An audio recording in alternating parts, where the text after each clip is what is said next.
Po duket ka një koordinim, do thotë, ka një koordinim ndërmjet Çfarë pret nga ky kuvend? Ka një koordinim ndërmjet lëvizjes vetëvendosje dhe Lumir Abdigjikut, sepse edhe seanca u caktua siç duket, tash po spekuloj se nuk kam fakte, seanca u caktua pak ditë më vonë para se caktohej kuvendi i jashtëzakonshëm i lidhjes demokratike të Kosovës. Tash nuk e di do thotë a do të mund të mbjetoj Abdigjiku, tash ka mbetet të shihet, 2 herë ai ka mbjetuar, do thotë në janarin e vitit kaluar ka mbjetuar një lloj testi të tillë të leadershipit, por ajo që presun, do thotë, që jam pesimist, që edhe nëse zoti Abdigjiku arrin të dalë, do thotë fitimtar në këtë garë të brendshme, nuk besoj që do t'ja arrijë t'i tejkaloj të gjitha mosmarrëveshjet e brendshme politike në lidhjen demokratike të Kosovës. Është vështirë, do thotë, që të tejkalohen ato. Edhe nëse zoti Abdigjiku i rikthehet negociatave me lëvizjen vetëvendosje për bashkëqeverisje, nuk besoj që ka garancione, nuk besoj që do të mund të ofroj garancione që në mënyrë unike nuk po shihni që asnjëri as grupi tjetër kanë hipotekë morale. Nuk po shoh e përfaqësojnë atë integritet me bindje. Nuk po shoh dhe nuk jam i bindur që edhe nëse mbjeton politikisht, edhe nëse i rikthehet atij procesi që thashë që u detyrova ta pezulloj për shkak të pakënaqësive të brendshme, nuk besoj që do ta ketë atë fuqi të madhe politike për ta imponuar një unitet të gjithë delegatët, të gjithë deputetët e lidhjes demokratike të Kosovës që të jenë unik dhe në këtë drejtim do thotë duket që e bën të pamundur skenarin që bashkëqeverisja me lëvizjen vetëvendosje të jep garancione për temën e presidentit, duke anashkaluar Partinë Demokratike të Kosovës dhe Aleancën për Ardhmërinë e Kosovës. Kjo pashmangshëm na shpije duke i anashkaluar dhe anashkalimi i PDK-s dhe anashkalimi i Aleancës, e cila ka kërkuar vetëm që të mirën në konsiderat disa parakushte të saj politike, por pa kërkuar pozicione institucionale, vetëm me lidhjen demokratike të Kosovës nuk besoj që ofron garancione shtesë për ta plotësuar numrin prej 80 deputetëve që duhet të jetë prezent në salë, ndonë se Kurti ende do thotë nuk ka hequr dorë nga kriteri i tij politik për 85 deputetëve. Gjë që është edhe sikur LDK-ja të jetë unike dhe e plot, do të thotë gjithë një zërit të pajtohen e amrin numrin e 82 deputetëve, por nuk e plotësojnë. Shkoj interesante tash për ble votën në këmbim të pushtetit. Nuk e plotësojnë, por ndëgjoj edhe se e di, por nuk e plotësojnë kriterin prej 85, kriterin politik, jo kushtetues, që disa herë ka përsëritur që nuk ka hequr dorë nga ai kriter. S'ka nevojë. Që nuk ka hequr dorë nga ai kriter që mund do thotë të zbashkohet. Ti kërkon 90 ka ulë 93, pse jo? Po, edhe kështu që në këtë drejtim nuk po shoh shenja që edhe nëse tejkalohet kjo sfidë, edhe nëse Lumir Abdigjiku mbetet lider, lëvizja vetëvendosje së bashku me partitë minoritare jo serbe dhe lidhjen demokratike të Kosovës mund t'i japin vendit president të ri. Rrugët të gjitha po çojnë drejt. E vetmja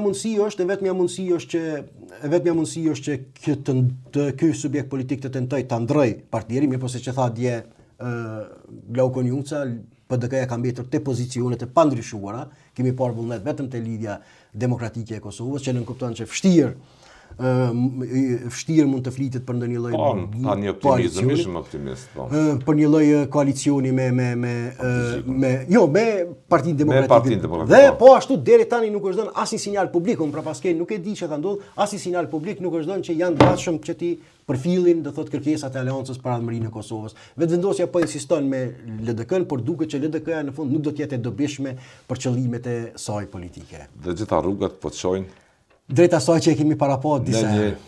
One way, një drejtim. Në një drejtim, në zgjedhje të reja dhe në skadim të afatit 6 mujor të UD të presidentes. E fundit, Kasolli ka shpërthyer një debat mbi laboratorin e shpifjeve dhe dezinformimit që përdor partia e Kurtit sipas kritikëve emra profilesh falsos, siç është ky që është mediatizuar shumë Lule Xheli, e ka shumë Lule Xhela të tjerë, por thelbi i problemit nuk është Lule Xheli, por instruksionet që marrin këto profile, këto figura në inxhinieringun e laboratorit të quajtur vetëvendosje, për cilën kanë folur edhe vetë figurat, ish figurat e saj.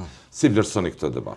O në gjëret, kjo tash me Shpifja, njëllosja, urrëtia, denigrimi. Qëllimi, unë për vete kam qenë indiferent, tham drejtën në raport me këtu. Nuk ka rrit ato ta shmang për shkak të debatit publik. Po, tash nuk ka diskutim do thotë masivizimi i kësaj gjuhë, masivizimi i kësaj në tash rrjetet sociale dhe mundsojnë gjë të tilla, në filtrimi është kogja pak më si duhet, nëse jo i pamundur, se mund bllokohen do thot akonte të tilla, mirë, po qëllimi është i thjesht do thot që të shkatërrohet do thot çdo lloj kulture e debatit politik, që të relativizohet. Po. Kjo është qëllimi final do thot që të relativizohet dhe po ashtu duke orkestruar sulme të këtilla virtuale ndaj personave që tentojnë, që njerëzit do thot të zbehen edhe që njerëzit të zbehen e të hiqen në mënyrë që në fund në opinion të mbetet vetëm një e vërtetë dhe vetëm një rrëfim që të bëhet dominant. Pra metodat e luftës speciale, do thotë, që zhvillohen për të...